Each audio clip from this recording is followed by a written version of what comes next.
shadow of the conquering German armies covered Western Europe. The self-styled master race was riding high.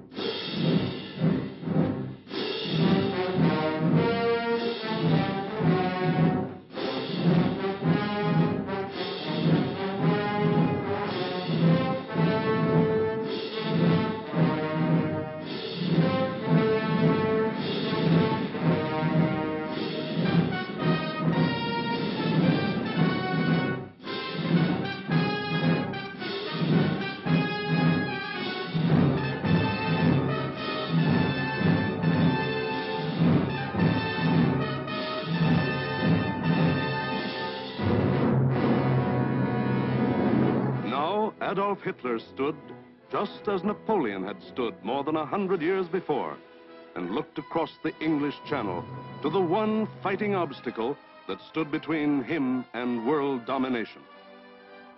The chalk cliffs of Britain rose sheer and white out of the choppy waters.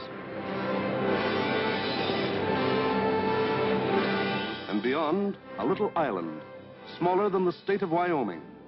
Crush that little island and its stubborn people, and the way was open for world conquest. The fall of Austria, Czechoslovakia, Poland, Denmark, Norway, Holland, Belgium, France had given him more than 100 million slaves to work for him or starve. The preliminaries were over. It was time for the main event, the Battle of Britain.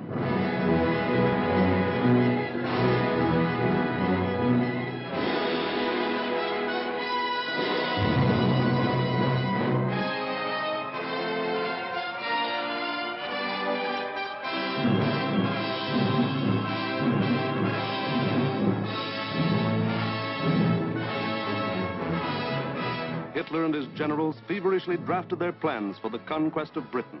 Every detail must be anticipated.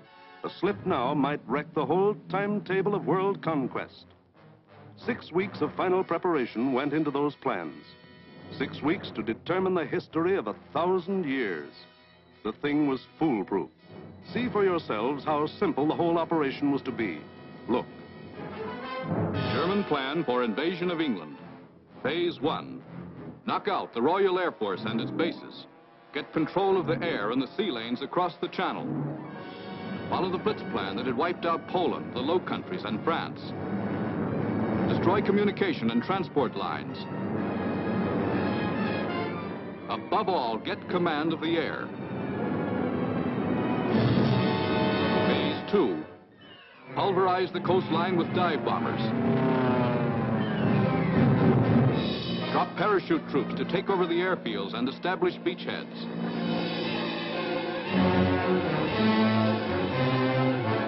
Phase 3. Actual invasion. Pour the German panzer divisions across in high-speed barges under an umbrella protecting fighter planes. Then send spearheads of armed might to divide, surround, destroy all opposition. That's all there was to it.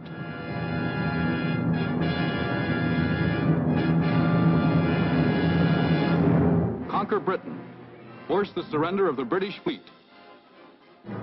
Then, with the combined sea power of Germany, Britain, Italy, France, and Japan, he could control the seas and tell us where to head in. The torch of freedom flickered low. On the Channel invasion coasts, more than 100 fully equipped German divisions were singing the Nazi theme song, "We are sailing against England," as they waited the word from Hitler.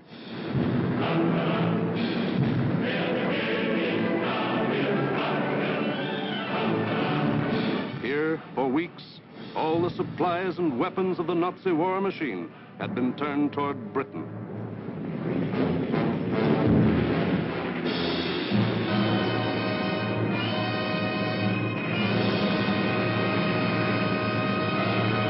The jaws of the Nazi whale were set to swallow Jonah. And what about Jonah? How was he doing? Well, Britain also had an army, but it was an army dragged from the sea at Dunkirk.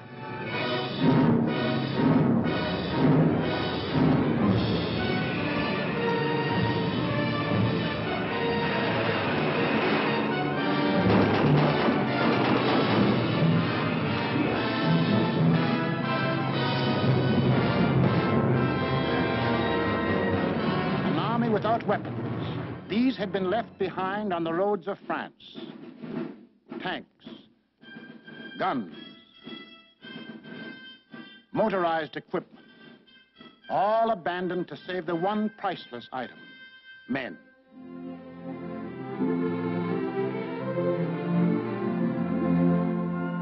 In all of Britain, there was not enough equipment for one modern division. Only one tank for every 1,000 square miles of territory. Only one machine gun for every 1,500 yards of beach.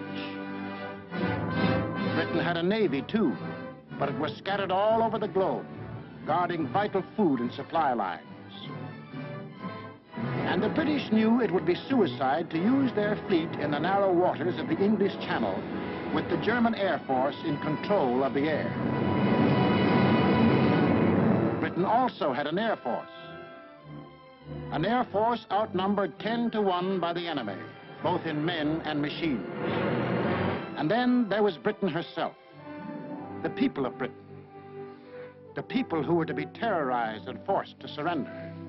They knew that every man, woman, and child, in uniform or out, would be Hitler's target in the onslaught that might come at any moment.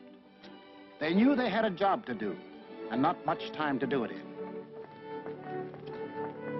The young, the not so young, and the old. The clerk, the butcher, the farmer, the member of parliament, they formed the civilian army, Britain's home guard. They started from scratch.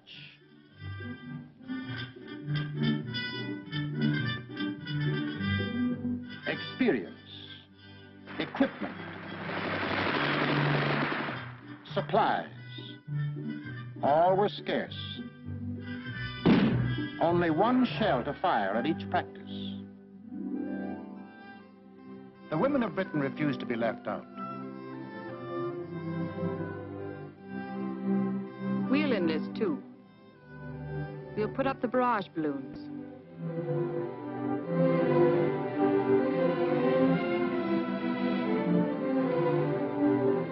Man the ack-ack guns. We'll run the railroads and get the trains through on time. Ferry the planes. Carry the dispatches. Drive the ambulances and run the buses. And we'll see that our men are fed and don't go hungry.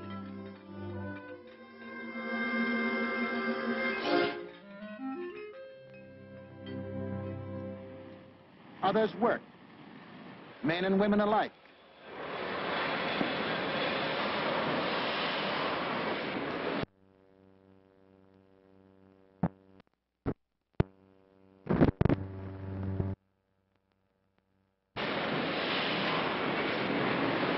They worked full time, overtime, double time, 40 hours a week, 50, 60, 70. Hours meant nothing. Fatigue meant nothing. Until the government forced them to cut down hours because overfatigue was hurting production.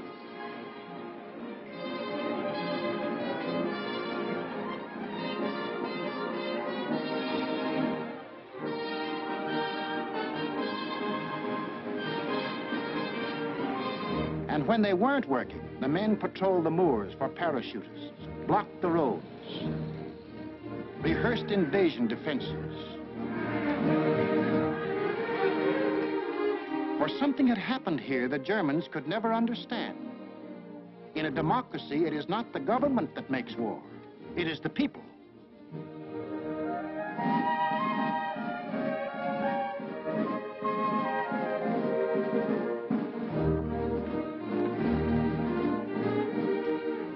lead them, the people had chosen Winston Churchill as their prime minister. And he spoke the words in every British heart when he said, "We shall defend our island, whatever the cost may be. We shall fight on beaches, landing grounds, in fields, in streets, and on the hills. We shall never surrender." This was Britain in its darkest hour. The people knew they were in for the worst the Nazi mind could invent, yet they didn't panic or run away. They patrolled and waited. They drilled and waited. They worked and waited. Waited for the terror they knew was coming. Then it came.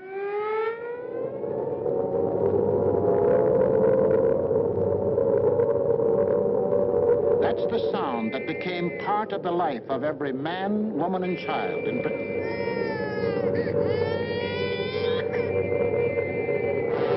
August 8th, 1940, and the battle for Britain is on. 30 enemy aircraft over the channel, flying due west.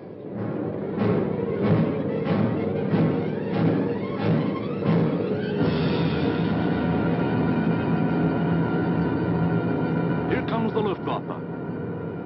In dozens of flights, hundreds of planes, bombers, fighters, dive bombers, across that 21 miles of channel, that 8 short minutes of water. Their first tactics were to bomb convoys in the channel. Convoys loaded with food and munitions, bound for the great port of London.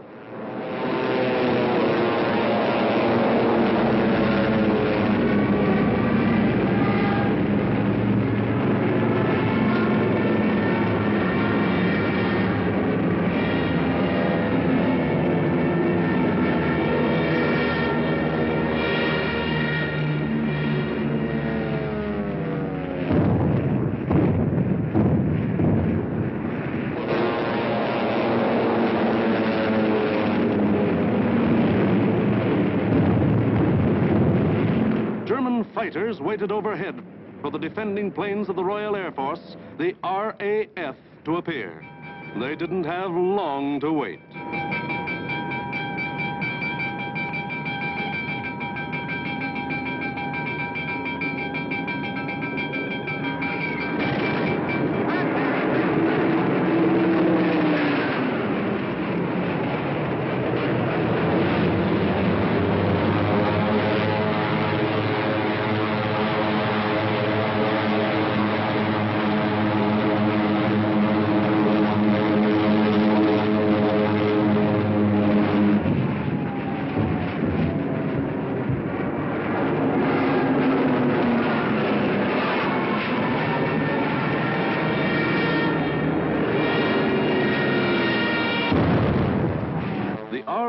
Came, facing odds of 6, 8, 10 to 1, and dove in, shouting the old hunting cry, "Tally-ho!"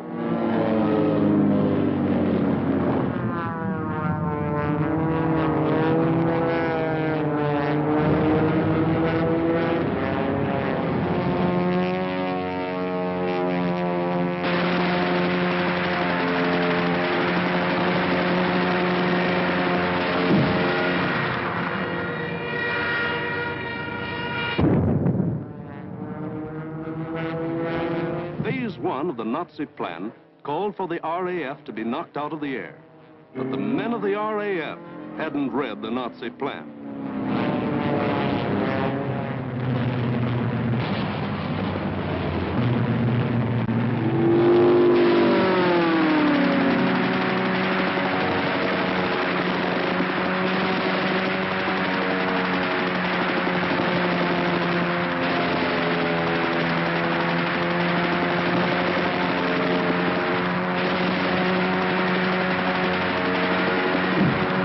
First 4 days, the RAF knocked 182 German planes out of the sky. For the next week, the Germans attacked the coast cities from the Thames River to Weymouth.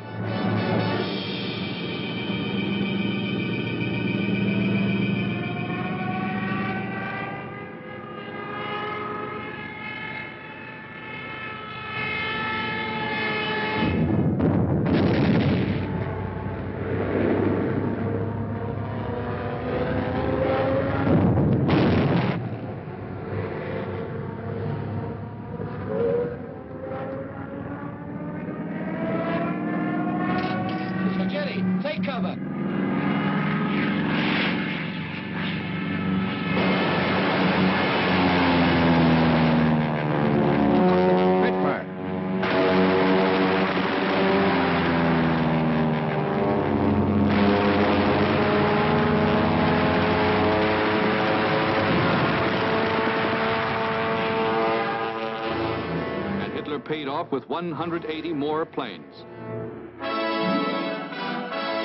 Then the Luftwaffe battered the great port towns of Southampton, Plymouth, trying for a knockout before the flow of supplies from overseas became more than a trickle. The ports took a terrible pounding, but they couldn't be knocked out. Cargoes went on being unloaded with the protection of the RAF overhead. Battling the Spitfires and Hurricanes in the air wasn't panning out. So Goering switched his main attacks to the fighter airfields, Dover, Deal, Hawking. Maybe he could destroy the planes on the ground. He bombed the airfields, and the fields were hit. But the planes were saved. For Britain, unlike Poland and the Low Countries, didn't make the mistake of bunching its planes on the runways. The planes of the RAF were scattered and hidden, only a few on any one field, and those in the far corners. The Spitfires still went up to meet the enemy. In the first 10 days of the Battle of Britain, Goering launched 26 major attacks to get command of the air and lost 697 aircraft. The British lost 153, and 60 British pilots bailed out.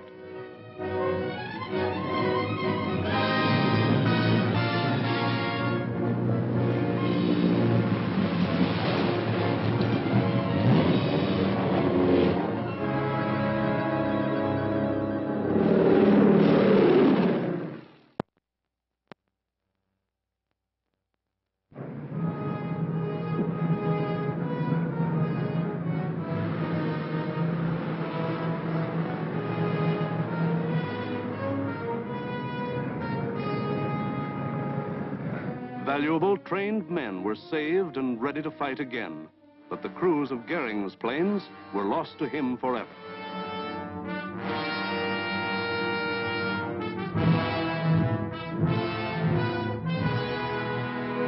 The pace was too hot. Something was going haywire. The Nazis had to call time out. On a 2,000-mile front from Norway to France, the whole Nazi Blitz program was being stalled because the RAF was still in the air. The shock troops were getting hoarse from singing, "We are sailing against England."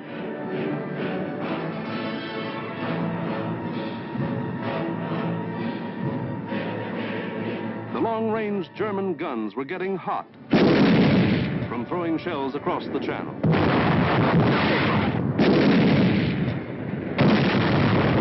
In public, Hitler assured the Germans, "Mr. Churchill tells his people that England will win, but I tell you that victory will belong to Germany." But in private, he sent for Goering, the boss of the Luftwaffe, and put him on the hot seat. Goering was told to do something and do it quick. So on August 30th, he ordered all-out attacks on inland aerodromes and industrial centers. Maybe he could knock out the RAF on the assembly line.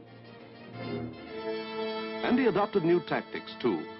More fighters and fewer bombers. Or maybe he just had fewer bombers to send. Anyway, those he did send were well protected. Fighters above at high altitudes. Fighters on both sides. Fighters in the front and in the rear. Fighters weaving in and out of the bomber formations. Britain, winner of the first round, was ready. With higher morale and sharper defense. Improved listening posts were set up all along the coast and warned of the enemy's approach before he left the continent. A quick flash from the control station to the fighter station.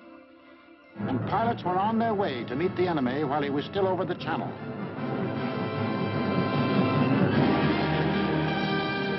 Day after day, out of sight and almost out of sound of the watchers on the cliffs, 4, 5, and 6 miles above, the battles raged over the Dover area.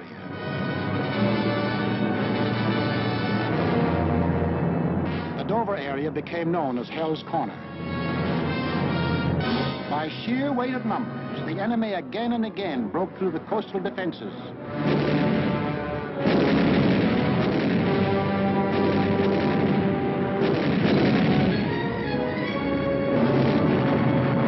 And reached inland command to the airdrome. Aircraft plants, munition factories and machine shops,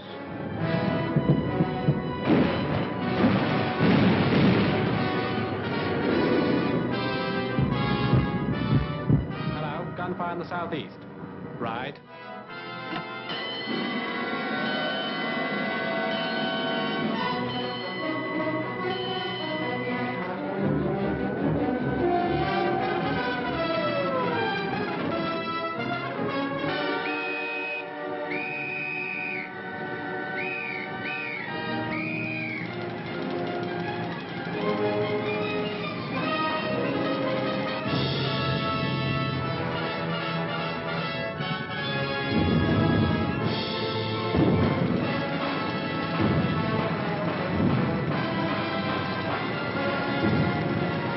The workers kept on working, and the RAF kept on flying.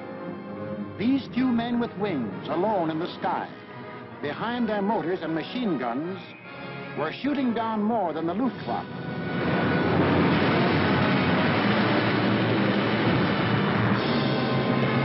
They were smashing the whole Nazi plan of world conquest.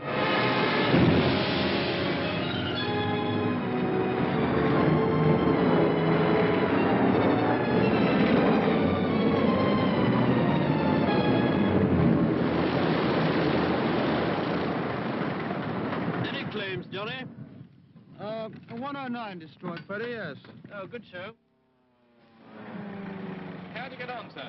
I had a wonderful party, thanks. Are you all right? You get any of the batters? Yes, I got a Messerschmitt 109 in Adonia. Between August 24th and September 5th, 35 major attacks were launched.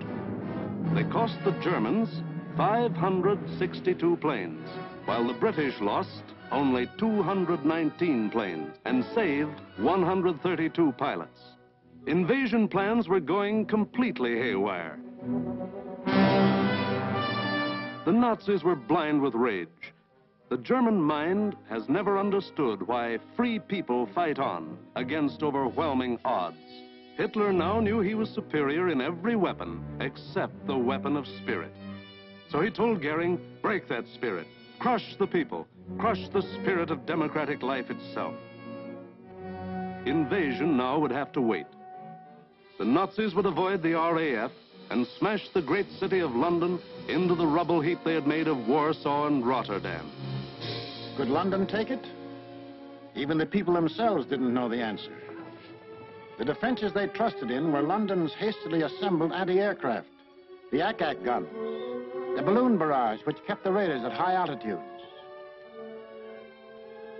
the Royal Air Force, now down to its last reserves, and the plain, downright guts of the people.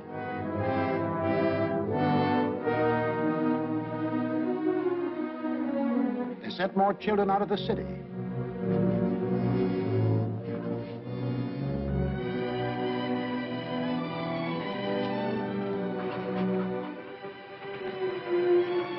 Tightened air raid precautions.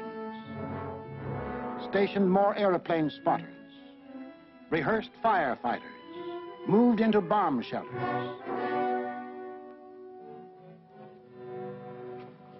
They blacked out their city and carried on.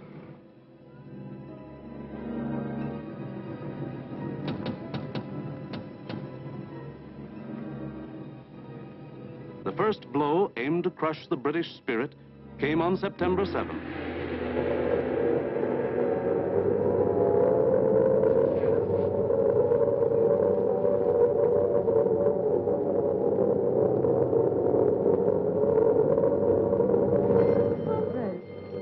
Roof reports planes coming in. Control room speaking. Customers and staff will now take cover in the basement. Please do not run, but keep moving. Down the stairs, or you can use the escalator.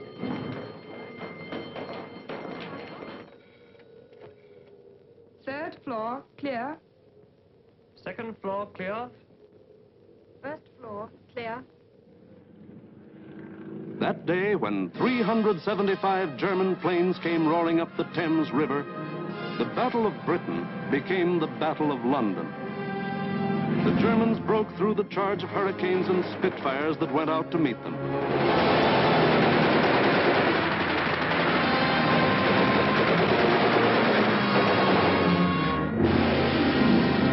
Gone was any pretense of aiming at military objectives. This was just savage destruction.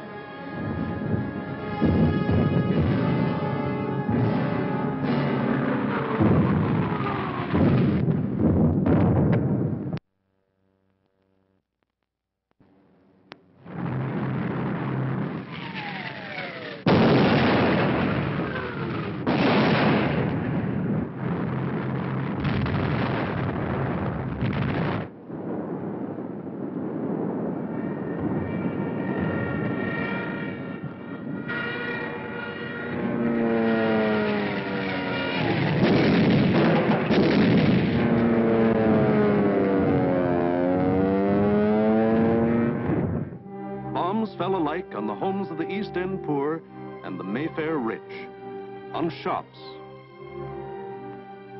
hospitals, churches. For 28 days, the Nazis were to drop everything in the book on the city of London. Tons upon tons of high explosives, delayed action bombs that exploded days later, torpedoes that sheared away whole buildings. And underneath the war in the air, the war of the man in the street went on.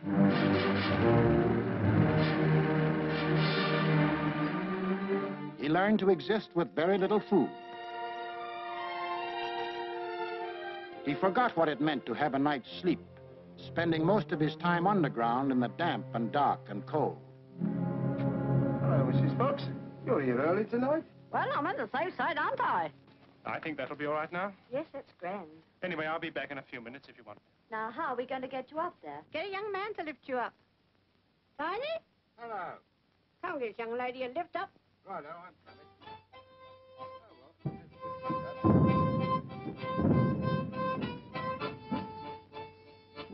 The air raid wardens stayed at their posts.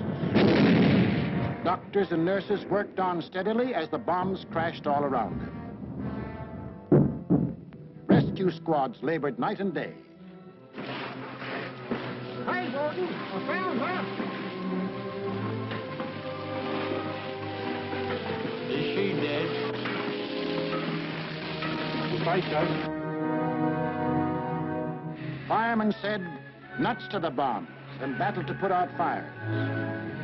This was life in the Blitz. Against all the rules of Nazi warfare, Britain was refusing to crumple up. Across the Channel, the enraged Goering took personal command of the operations.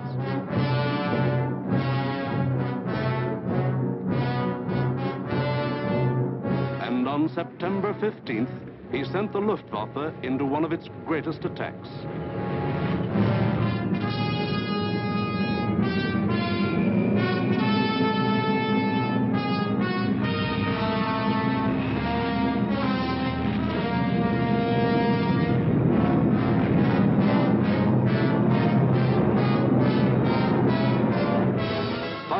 German bombers and Messerschmitt fighters roared over the English coast.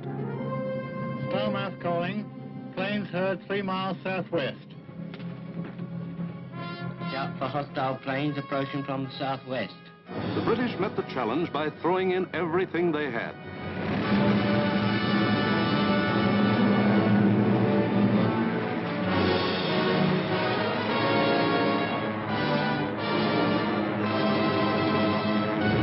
Historic three-dimensional battle took place inside an area 60 miles long, 38 broad, and from 5 to 6 miles high.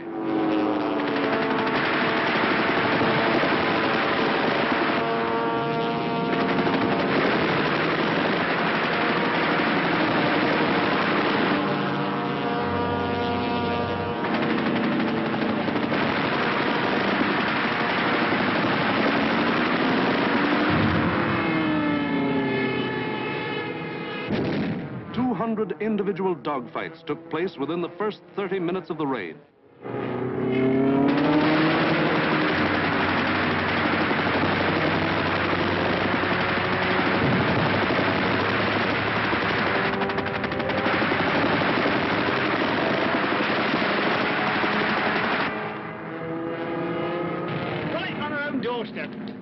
What a threat.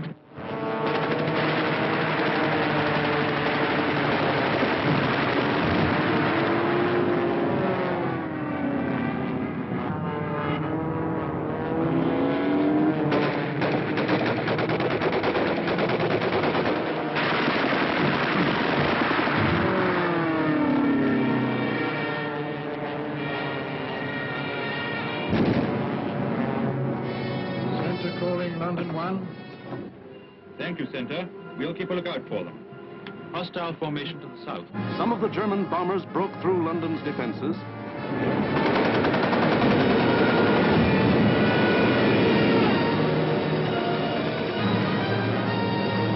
And reached the center of the city.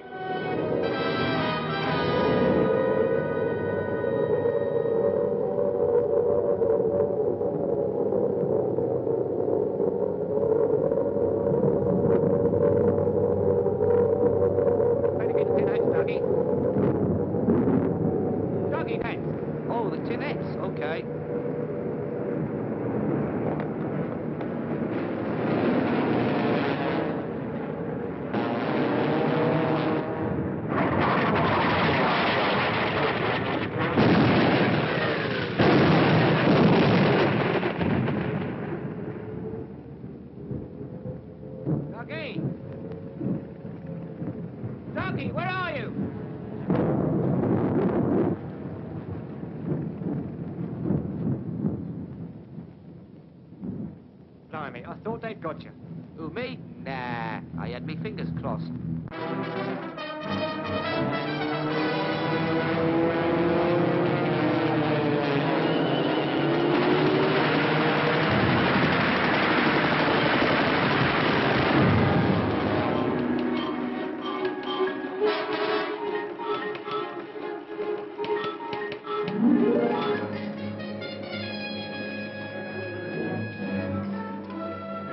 Communique.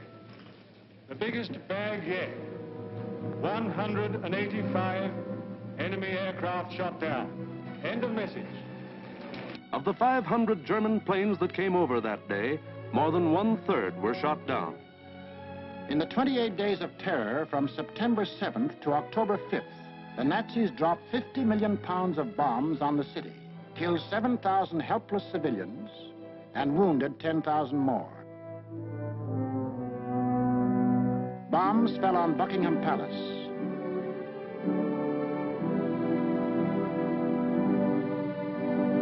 Westminster Abbey, the Houses of Parliament, Fleet Street, the center of the news, St. Paul's Cathedral. Bombs blasting the historic past out of the lives of Englishmen.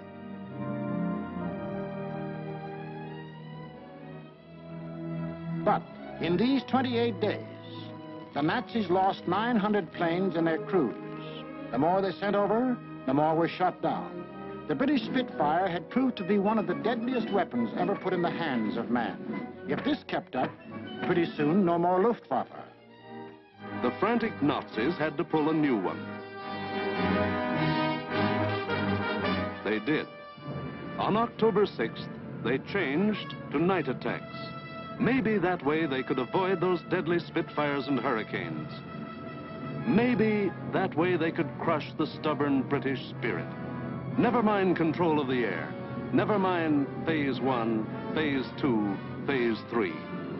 Now to concentrate on bombing the people themselves into submission and make them cry for mercy.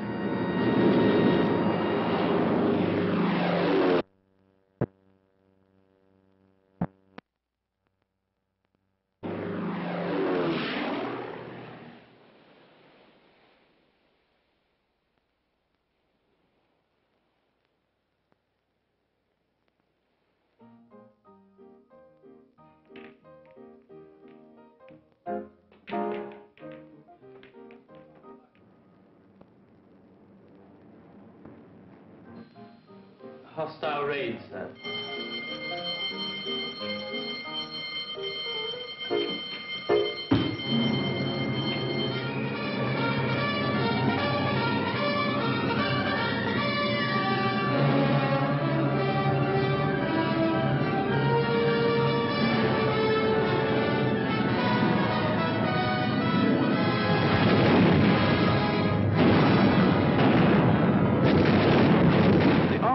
RAF wasn't much help at night. This was just German bombs against British guts.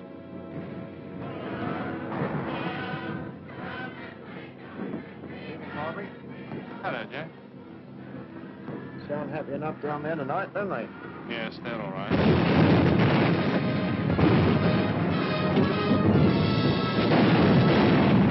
The great docks of London were left roaring infernos. Homes were destroyed by incendiaries. Business blocks were aflame. And still the people of London took it. Night after night, they burrowed underground. And morning after morning, they dug themselves out of the wreckage.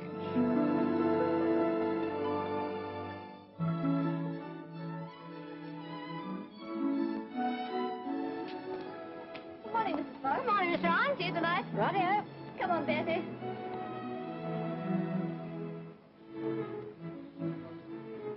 Would you like to sit down? Thanks.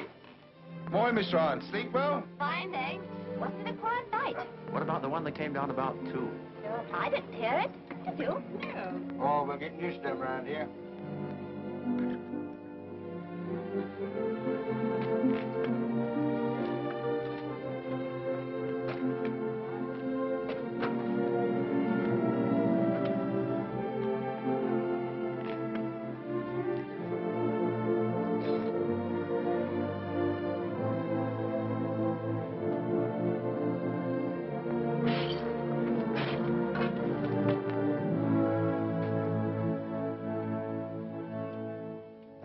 Better go away from this for a bit. Of course not. It'd take more than this to get me out of my home. Now go on, you've got to get to work. Okay. The Battle of London was the battle of the people of the city. In spite of bombs and fire and death, they got to their desks and workbenches to spend another 10 or 12 hours working, working, working. The British spirit was stronger than ever. And the RAF was flying higher than ever. Not only higher, but farther. Yes, I.O. Operation for tonight. GP 1562, EP 781. 10 aircraft. You'll find, I think, a decent photograph of the submarine yards there. There's a very good one taken the other night, Monty. Was there? A bit further along. This is the one. That's it. Those are the submarine yards. Just there. Yes. Well, chaps, this is your target for tonight. It's the submarine and shipbuilding yards at Bremen. It's a vitally important target, and it's got to be hit hard. In the midst of this life and death struggle, the British found strength not only to defend, but to counterattack with what few bombers they could get together.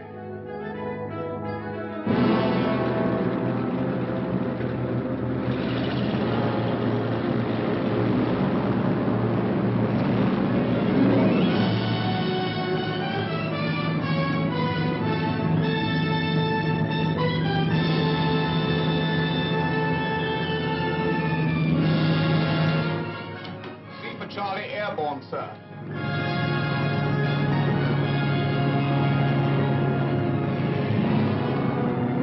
Hello, rear gunner. Can you hear me? I'm okay, Skipper. Hello, operator. Everything okay? Well, it seems to be all here, sir.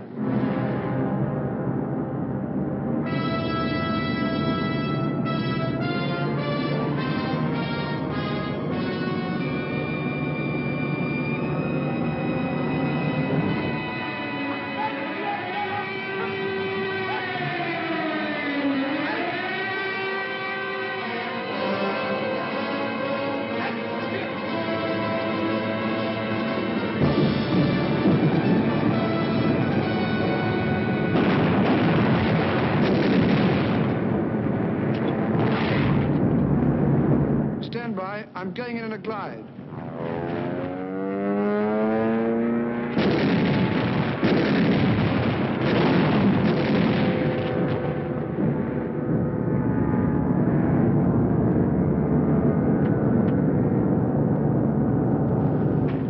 Steady.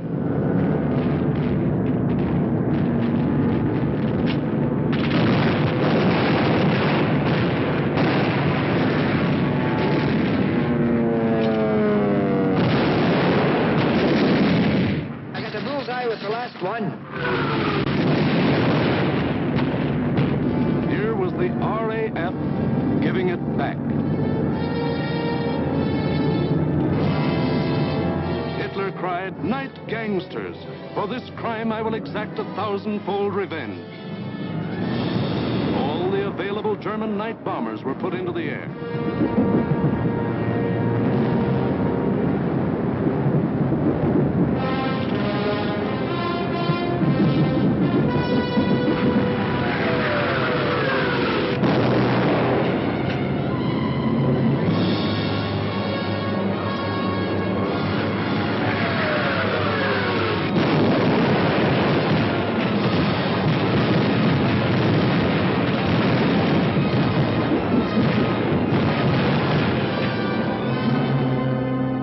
Thousand-fold revenge was Coventry. On the night of November 14th, £1 million of bombs were dropped on the city.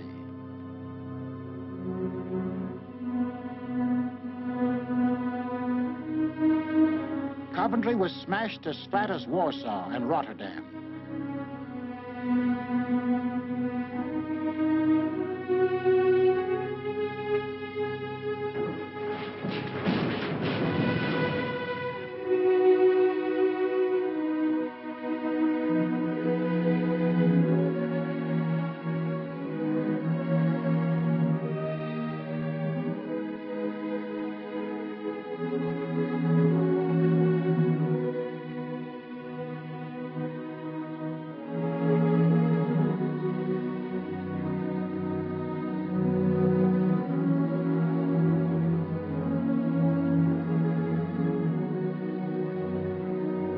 The people of Coventry dug their loved ones out of the blasted ruins, saw them to their last resting place in a common grave.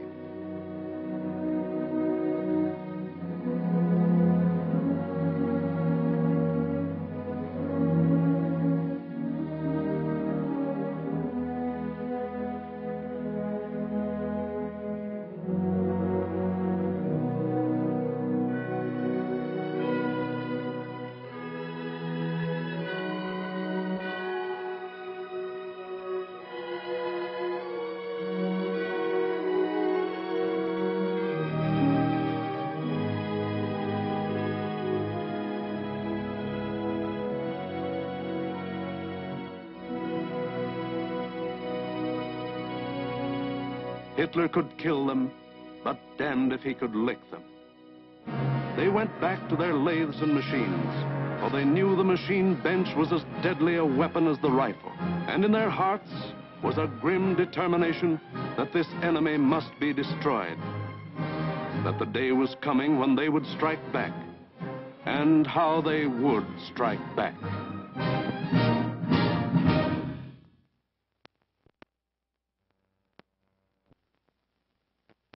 Christmas, 1940.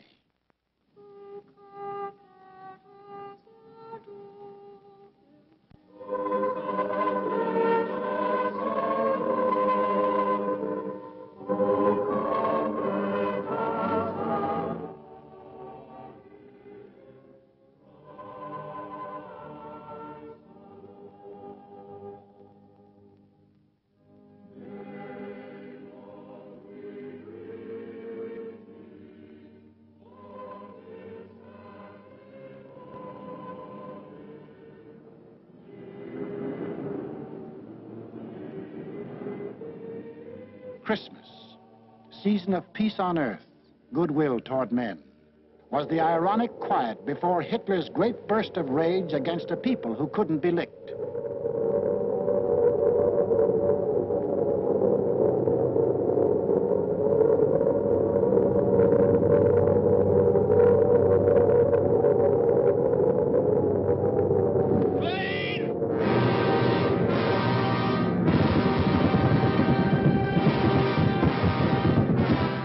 Bomb them into submission, so he would burn them to ashes.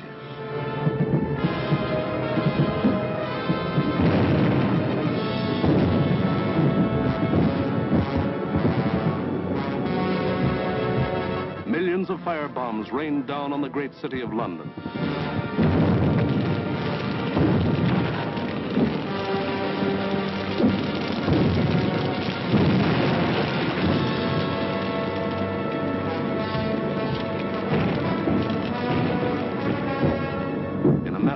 minutes, more than 1,500 different sections of the city burst into roaring flames. Flames that swiftly merged into the greatest fire in recorded history.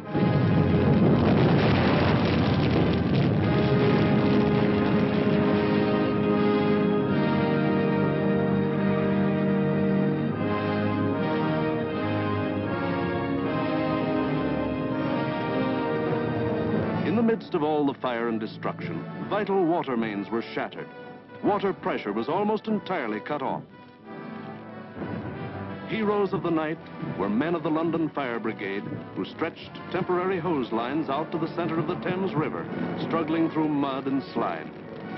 For the Nazis had carefully picked a night on which the Thames River had one of the lowest ebb tides on record.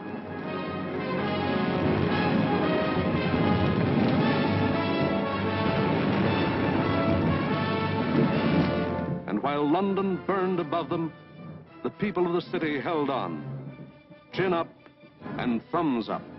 They knew this was the people's war, and they were the people.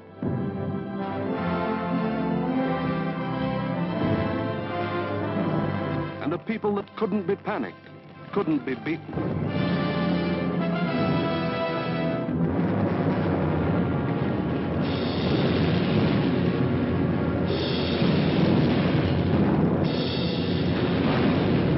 In the months to come, the British were to suffer many such bombings and burnings.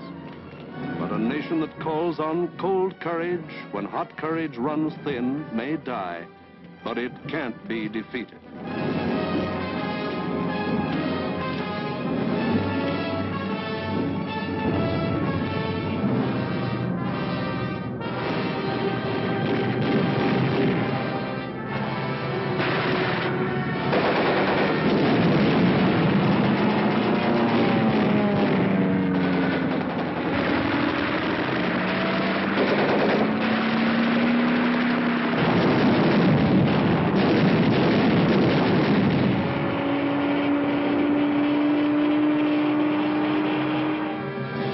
The Battle of Britain was won, but not by Hitler.